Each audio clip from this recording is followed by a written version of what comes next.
Hello everyone, मैं रविंदर दिल्ली से आप सबका अपने चैनल पे वेलकम करती हूँ।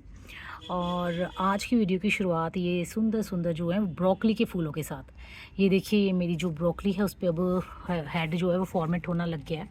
पर इस बार मेरे साथ धोखा हो गया, क्योंकि मैं ये पौध जो है वो लेके आई थी गोभी की बताकर, उन्होंने मुझे दी थी। पर इसमें से जो है वो गोभी की जगह ब्रोकली निकली है। सारे ही जितने भी मैंने प्लांट्स लगाए थे सब में ये देखिए हेड फॉर्मेट हो रहा है, बट सब में ही जो है वो ब्रोकली है। एक्चुअली जो बंद गोभी होती है ना, उसका पत्ता तो पहचाना जाता है क्योंकि राउंड होता है और पहचान में आ जाता है कि ये जो सैपलिंग है किसकी है। पर जो गोभी होती है ना उसकी, और जो ब्रोकली होती है, उन दोनों की जो सैपलिंग होती है ना वो सेम उसकी होती है। इसीलिए शायद भैया से भी धोखा हो गया और उन्होंने मुझे गोभी की कहकर जो है वो ब्रोकली की सैपलिंग दे दी। पर कोई बात नहीं, हम अब इस बार गोभी रह ही गई हमारे गार्डन में। फिर भी मैंने 4 पौधे अपने आप से लगाए थे। मुझे लग रहा है ये जो है ना, ये वाले, ये गोभी ही है। एक एक यहाँ पर है, और ये भी ब्रोकली है, और एक शायद ये यहाँ पर, ये वाला पौधा जो है ना ये है गोभी का। बाकी ये सारी ब्रोकली है। आज जो है वो 30 जनवरी है, और जैसे कि मैंने पहले भी बता चुकी हूँ कि मैं 10, 20 और 30 ये जो डेट्स होती हैं इन पे अपने गार्डन में फ़र्टिलाइज़र ऐड करती हूँ। और आज भी मैं फ़र्टिलाइज़र ऐड करूँगी, बट फ़र्टिलाइज़र कैसे देती हूँ, कौन सा देती हूँ, वो सब मैंने ऑलरेडी पुराने वीडियोज़ में शेयर किया हुआ है। पर आज की वीडियो में ना मैं आपको जो मैंने फ़र्टिलाइज़र, जैसे मैंने आपको बताया था कि कैसे देती हूँ, क्या क्या करना चाहिए, उससे क्या बेनिफिट होते हैं, तो मैं ना आज आपको उनका रिज़ल्ट दिखाने वाली हूँ। तो सबसे पहले देखिए, मैंने आपको उस वीडियो में शेयर किया था, अगर आपने देखी है। अगर नहीं देखी तो मैं उस वीडियो का लिंक दे दूँगी, आप उसको देख सकते हैं। उसमें मैंने बताया था कि जब आपके पौधे जो हैं वो फ्लावरिंग स्टेज पे आ जाएँ, आपको हल्की हल्की सी बर्डिंग नज़र आनी शुरू हो जाए उनमें, तो आपको उनके ऊपर एक माइक्रो न्यूट्रिएंट्स का स्प्रे करना है। वो आप कोई भी, किसी भी कंपनी का कोई भी यूज़ कर सकते हो, जो भी आपको अच्छा लगे। एक माइक्रो न्यूट्रिएंट्स का स्प्रे आपको करना ही करना है, जिसमें कि सभी पोषक तत्व जो हैं वो पौधे को मिल जाएं। तो बहुत ही बढ़िया फ्लावरिंग होती है, फ्लावर्स जो हैं वो ड्रॉप नहीं होते, और बहुत हेल्दी फ्रूटिंग होती है। तो ये देखिए, यहाँ पर मैंने आपको करके दिखाया था, ये मेरे मटर के पौधे हैं, और इन पे तब हल्की सी बर्डिंग स्टार्ट हुई थी और मैंने इस पर स्प्रे किया था। 10 दिन पहले की बात है ये। और ये देखिए अब कितनी भर के जो है इनमें फ्लावरिंग हो रही है। इंटेंस फ्लावरिंग जिसे कहते हैं ना, वो है। कोई बर्ड जो है गिरेगी नहीं। और सारे ये देखिए फ्रूट में मटर दिख रहे हैं आपको, ये देखिए सभी जो हैं वो फ्रूट में भी कन्वर्ट होंगे। ये देखिए सभी जगह पे फ्रूट भी बनना शुरू हो गया। तो ये फ़ायदा होता है जब हम सही टाइम पे सही चीज़ करते हैं। ये देखिए यहाँ पे भी ये छोटे छोटे बनना शुरू हो गए ना, ये देखिए सारे में भरे हुए हैं, पूरा भर गया मेरा पौधा। ये सिर्फ 10 दिन का रिजल्ट है, और अगले 10 दिन में ये बहुत ही अच्छी जो इनसे हेल्दी फ्रूटिंग मुझे मिलेगी। यहाँ पर इन पे तब सिर्फ शुरुआत हुई थी बर्डिंग पे, और मैंने इन पे भी माइक्रो न्यूट्रिएंट का स्प्रे किया था। और देखिए अब जो है वो फ्रूट सेट होने शुरू हो गए हैं। ये देखिए, ये छोटे पौधे हैं ना, पुराने जो नए वाले मैंने लगाए थे। यहाँ पर मेरे बीन्स के प्लांट्स हैं, इन पे भी सिर्फ हल्की हल्की डॉट्स आई थी। जैसे मैं आपको दिखाऊं तो ये इस टाइप की, ये देखिए छोटी छोटी इस टाइप की डॉट्स थी। तो मैंने इनके ऊपर माइक्रो न्यूट्रिएंट का स्प्रे किया था, और अब देखिए सभी जो है वो फ्लावरिंग होनी स्टार्ट हो गई है। यहाँ पर देखिए, ये मेरे नए टमाटर के पौधे हैं, इन पे भी देखिए फ्रूट जो है बनना स्टार्ट हो गया। सब में नए फ्लावर्स भी आ रहे हैं और फ्रूट्स भी साथ के साथ सेट हो रहे हैं। ये देखिए छोटे छोटे नन्हे नन्हे से टमाटर, और ये वाले पौधे तो देखिए पूरे भरे पड़े हैं टमाटरों से ना। और इन पौधों की तो इतनी बुरी हालत है कि इनको मैंने को दोबारा से फिर से बांधना पड़ा, क्योंकि टमाटर का साइज़ इतना बड़ा होता जा रहा है, तो वेट जो है वो पौधे झेल नहीं पा रहे हैं। वो देखिए कितने बड़े बड़े और हेल्दी टमाटर हैं। और यहाँ पर हैं ये रस भरियाँ, ये इतनी बड़ी बड़ी और हेल्दी ग्रो हो रही है ना, कि आपको मैं बता नहीं सकती इनका टेस्ट कितना बढ़िया। मैंने फ़र्स्ट टाइम ग्रो करी हैं ये, और फर्स्ट टाइम जो मैंने रस भरी जब अपने गार्डन की खाई ना, तब मुझे पता चला कि असली टेस्ट क्या होता है रस भरी का। क्योंकि जब हम मार्केट से ला रहे थे ना, वो बड़ी खट्टी खट्टी थी, और उनके अंदर ना बीज भी मोटा और हार्ड था। जबकि जब हमारे घर की रस भरी हमने खाई, तब हमने देखा कि बीज एकदम से बिल्कुल बारीक बारीक होते, छोटे छोटे से, और ये इतनी मीठी थी कि लाजवाब टेस्ट। अच्छा चलिए, अब ना मेन बात पे आते हूँ। जैसे फर्टिलाइज़र तो मैं ऐड करना ही है मुझे अपने गार्डन में, तो उसमें ना आज मैं एक चीज़ और मिलाऊंगी, और वो क्या है वो मैं दिखाती हूँ। तो ये देखिए, ये है लस्सी, छाछ जिसे कहते हैं, दही से जो हम बनाते हैं वो लस्सी। पर इसको भी मैं यूज़ करने से पहले एक बार और छानूंगी, क्योंकि ये मैंने जो मक्खन भी होता है इसके अंदर कई बार, तो उस वो फिर हमारे गार्डन में जो है वो उससे जड़ों को प्रॉब्लम हो सकती है, क्योंकि चिकनाहट हो जाएगी जड़ों में। तो इसको एक बार और छानूंगी। और यहाँ पर मैंने जो है वो एक और चीज़ बना रखी है, और वो है ये भी लस्सी का ही है। मैंने आपको उस वीडियो में बताया था कि आप ना लस्सी को ऐसे तांबे का या कांसे के बर्तन में भिगो के रखिए, तो ये चेंज हो जाती है। और ये जो पानी बना है ना, ये हमारे लिए एक बहुत ही बढ़िया है। हमारे जितने भी मिर्च, टमाटर और बैंगन के पौधे हैं, उनके लिए पानी जो है वो वरदान है। उनके ऊपर जो जितनी भी बीमारियां होती हैं, जहाँ उनको वायरस रोग लगते हैं ना, उनसे बचाती है ये वाली हमारी चीज़। आप देखेंगे, अगर मैं पता नहीं क्लियर दिखा पा रही हूँ या नहीं, ये आप देखिए हल्की हल्की ना हरी है। एक मिनट उंगली से दिखाऊं मैं, ये देखिए ये हरापन है ना, जो यहाँ से देखिए कंपेयर कीजिए, वाइट और ग्रीन का फ़र्क आपको नज़र आ रहा होगा। बस जो ये चीज़ है ना, ये हमें बनानी है, और ये बिल्कुल फ्री की है। हम लस्सी मक्खन निकाल के लस्सी फेंक देते हैं, फेंकिए मत, उसे ऐसे बर्तन में भर के रख दीजिए।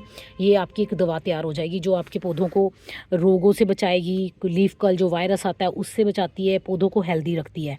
और जो ये वाली लस्सी है सिंपल, जो वैसे निकाल के हमने वैसे फेंक देनी थी, पर इसको फेंकिए मत, छानिए। पर हाँ, इसको छानिए 2-3 बार, क्योंकि इनमें ना चिकनाहट होती है। ये देखिए चिकनाहट है, क्योंकि मक्खन पूरा तो निकाल नहीं पाते हम, थोड़ा रह जाता है, तो ये चिकनाहट हमारे पौधों को नुकसान पहुंचा सकती है। 2-3 बार इसको छानिए, बिल्कुल जो है वो डिल्यूट कर लीजिए। जैसे ये 1.25 लीटर के करीब होगी, पता नहीं 1 लीटर होगी, कितनी भी होगी। इसको मैं 20 लीटर की बाल्टी में डालूंगी, जितना भी ये लस्सी है ना, और फिर सारे पौधों में थोड़ा थोड़ा दे दूँगी। ये जो फर्टिलाइज़र बनेगा ना, ये भी हमारे पौधों में एक तो देखिए माइक्रोब जो एक्टिविटीज़ होती हैं सॉइल के अंदर, उनको बढ़ाता है। दूसरा, ये हमारी सॉइल को ना एक तरह से उसकी फर्टिलिटी भी बढ़ाता है।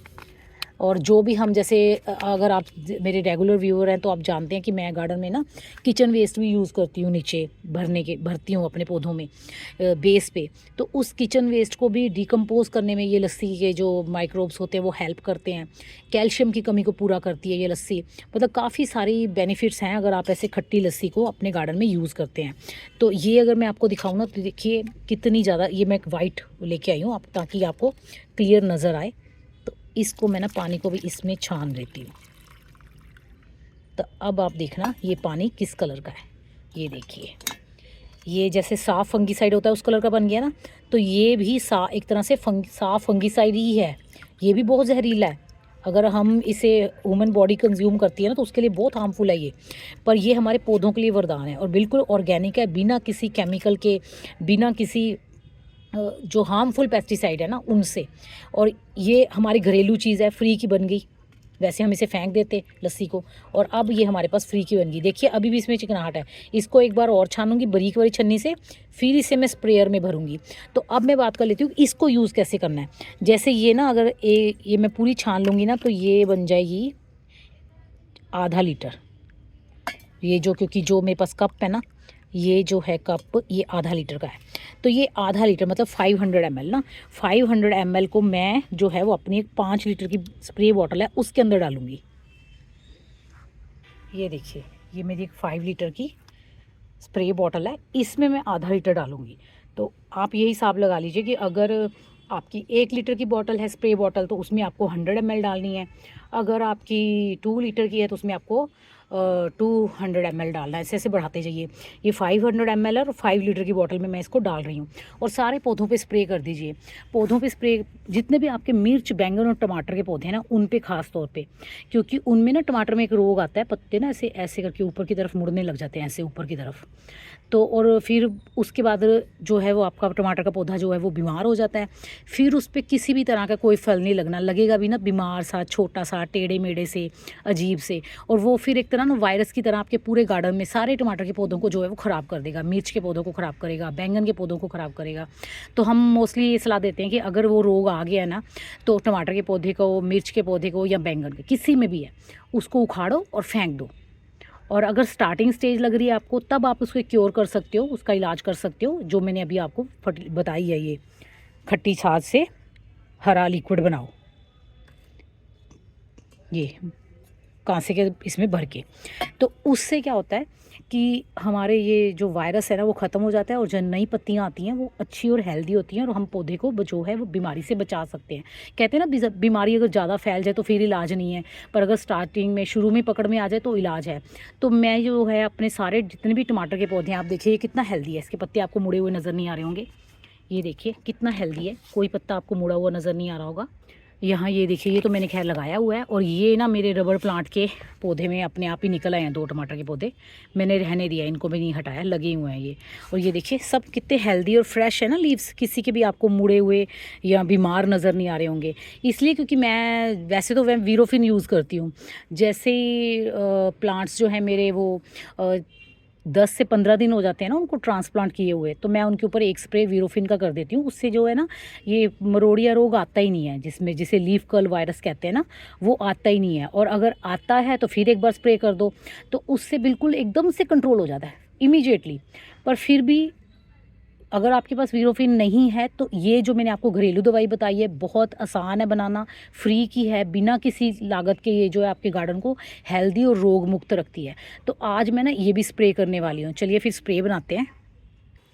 ये देखिए मैंने इसे 2 बार डबल और छान लिया, डबल कर लिया। और ये देखिए अब मेरे हाथ पे ये छोटे छोटे जो दाने आपको दिख रहे थे पहले वाइट वाइट, वो नहीं अब आ रहे ना। अब ये बिल्कुल यूज़ सही है इस्तेमाल करने के लिए, वो भी स्प्रे बॉटल में। क्योंकि अगर हम इसे बिना छाने ज़्यादा छाने डाल देते ना तो वो फिर जो हमारी स्प्रेयर में फंसते हैं। इसमें मैंने पानी ले लिया है, ये आधा लीटर के करीब में दवाई भी डाल दूँगी जो कि मैंने घर पर बनाई है। अब इसे सारे पौधों पर स्प्रे करेंगे। आप बना के और करके देखिए, बहुत ही अच्छे रिज़ल्ट मिलते हैं इसके। और करना कुछ नहीं है, बस ये पूरे पौधे को नहला दीजिए पत्तों को, बस ये ऐसे।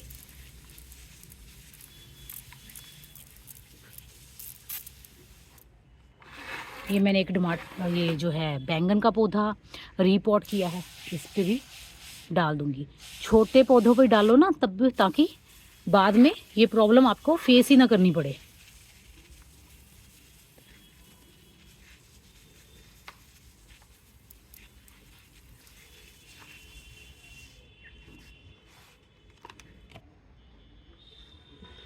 और यहाँ देखिए मेरे मिर्च के प्लांट हैं और आप देखिए कितने छोटे छोटे मिर्च के पौधे हैं ये, और इन पे ना कम से कम 12-12 मिर्चें लगी हुई हैं। पौधे भी 12 इंच के नहीं हैं, उससे कम ही हैं। और लोग कहते हैं कि जैसे फूल झड़ने की प्रॉब्लम आ गई है कुछ। ये देखिए, और कितना छोटा पौधा है ये, मेरे हाथ से आइडिया लगाइए आप। ये देखिए नीचे अंगूठा रखा मैंने, और ये एक गिट का भी नहीं है पूरा ना, जैसे कहते हैं एक बिलांग, देखिए उतना भी नहीं है। और मिर्चें काउंट करिए आप ज़रा इसके ऊपर कितनी है। 1-2 मैंने कल हार्वेस्ट की थी, और 3 यहाँ पे है, 4 5 6 7 8, इस वाले पे 8 हैं, और इस पे काउंट कीजिए। पौधे की लंबाई भी नहीं है और मिर्च उससे ज़्यादा लंबी बढ़ रही है। 1 2 3 4 5 6 7 8 9 10 और 11, 12 मिर्चें हैं इसके ऊपर, ये यहाँ से लेके पूरी। और एक तो ये बड़ी है, खैर ये मैं हार्वेस्ट कर लूँगी। बाकी 11 मिर्चें इसके ऊपर इस टाइम लगी हुई हैं। तो पौधे देखिए आप कितने छोटे हैं, क्योंकि सही टाइम पे सही केयर अगर आप करते हैं ना, तब आपको अच्छी जो है वो रिज़ल्ट मिलते हैं। स्टार्टिंग में मेरे साथ भी ऐसा ही होता था, करती कुछ थी और कुछ मुझे नहीं मिलता कुछ था, और मैं सोचती थी ये दूसरों के तो इतने अच्छे पौधे हो जाते हैं, इतनी अच्छी हार्वेस्टिंग मिलती है, मुझे क्यों नहीं मिलती, मेरे में कहाँ कमी रह जाती। क्योंकि मेहनत मैं खूब करती थी, अच्छी मिट्टी बनाना, सब कुछ करना और लगा देने पौधे। पर होना क्या, जब पौधों को सही टाइम पे जो चीज़ की चाहिए होती थी वो मैं दे नहीं पाती थी, मुझे समझ नहीं थी, तो मुझे ना रिज़ल्ट नहीं मिलते थे। यहाँ देखिए आप, छोटा सा पौधा कितना भरा हुआ मिर्चों से, काउंट करो इसकी मिर्चें, देखिए आप, कोई फूल ड्रॉप नहीं हुआ, सारे जो हैं वो मिर्च में कन्वर्ट हुए हैं। जबकि छोटा सा ये देखिए 8 इंच के पॉट में लगा हुआ है ये, साथ में ये पालक लगी हुई है, और अब देखो पौधे के ऊपर मिर्चें। तो अब जैसे धीरे धीरे 5 साल हो गए मुझे गार्डनिंग करते करते, तो अब मुझे ये जो है एक्सपीरियंस हो गया कि किस टाइम पे पौधे को क्या ज़रूरत होती है और क्या फर्टिलाइज़र हमें ऐड करना है, ताकि जो हमें मेहनत करी है ना, हमें अपनी मेहनत का रिज़ल्ट मिले। और दूसरा एक बात क्लियर कर दूं, जैसे कई आप लोगों में से दिमाग में आ रहा होगा कईयों के कि धूप में ये डाल रहे हैं स्प्रे, तो ऐसा कुछ नहीं है। जो ये वाला स्प्रे है ना, वो आप धूप में ही कर सकते हो। जैसे बाकी फर्टिलाइज़र या फिर जो भी पेस्टिसाइड वगैरह होते हैं, फर्टिलाइज़र को हम मॉर्निंग में देने की सलाह देते हैं और जो पेस्टिसाइड होते हैं उनको हम शाम के वक्त देने की सलाह देते हैं कि शाम को दो, ताकि पौधे जो हैं वो प्लांट्स के ऊपर जो पेस्टिसाइड्स का है आपका, वो आपके पौधों के ऊपर ज़्यादा असर करे। बट जो ये वाला बताया ना मैंने आपको, एक तरह से फर्टिलाइज़र प्लस पेस्टिसाइड, वो क्या है कि जितना आप बल्कि इसको कड़कती धूप में यूज़ करोगे ना, उतनी अच्छे बेनिफिट मिलेंगे इसके। तो बस फिर आज की वीडियो में इतना ही, जिसमें कि मैंने बताया है आपको कि अपने गार्डन से अच्छी फ्रूटिंग लेने के लिए पौधों को बीमारियों से भी बचाना होता है और उसमें किस तरह से आप बीमारियों से बचा सकते हैं। और अब बस मैं फर्टिलाइज़र बनाऊंगी और फर्टिलाइज़र देके फिर नीचे चली जाऊँगी, क्योंकि आज ना धूप भी बड़े तेज़ कड़कती निकली है छत पे धूप। और अगर आपको वीडियो अच्छी लगी है तो इसे लाइक कीजिएगा, अपनी फैमिली एंड फ्रेंड्स के साथ शेयर कीजिएगा, और अगर मेरे चैनल पे न्यू हैं तो सब्सक्राइब कीजिएगा। मिलते हैं फिर नेक्स्ट वीडियो में, तब तक के लिए बाय।